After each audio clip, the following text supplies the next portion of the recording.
Armed conflict drives acute food security in 14 of the 16 hunger hotspots worldwide. Last year, 295 million people faced acute hunger, 14 million more than the year before. The number of people experiencing catastrophic hunger has more than doubled to 1.9 million. This is the new arithmetic of conflict. When food systems are attacked, weaponized, the impact is global. Food itself has become a weapon through deliberate starvation tactics, which we are seeing all too often, including recently in Gaza, but also through the systematic destruction of agricultural systems. And in a spiral of death, we continue to invest in military expenditure rather than putting an end to hunger. The world's total military expenditure over the past decade estimated at $21.9 trillion, yet ending hunger by 2030 would cost us much less, $93 billion a year. We cannot and must not accept these examples as the new normal. The hunger conflict nexus is a strategic and existential threat, and this Council must treat it as such. Humanitarian action is also essential to prevent and address hunger in conflict. When humanitarian access is denied, hunger and malnutrition rise, often with devastating consequences for civilians.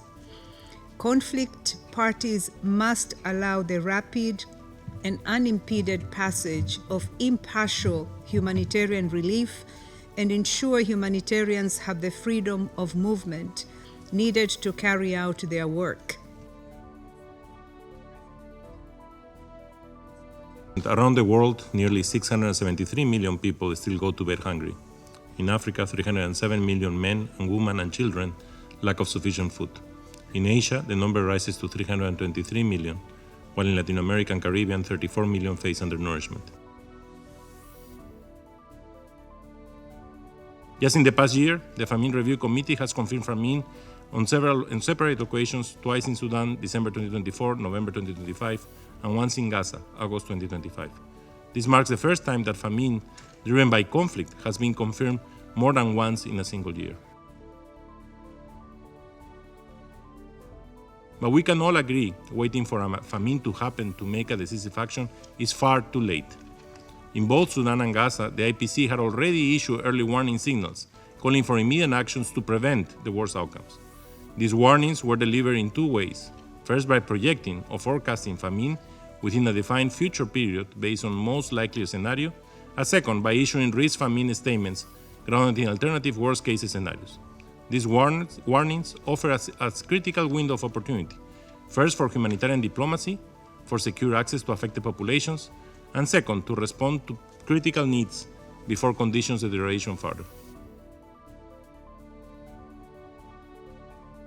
Malnutrition alone drains over $25 billion annually from African economies.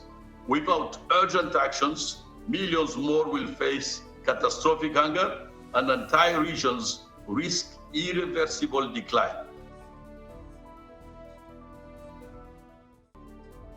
Our continent holds 60% of the world's arable land, the youngest population, and the greatest potential for innovation in sustainable agriculture.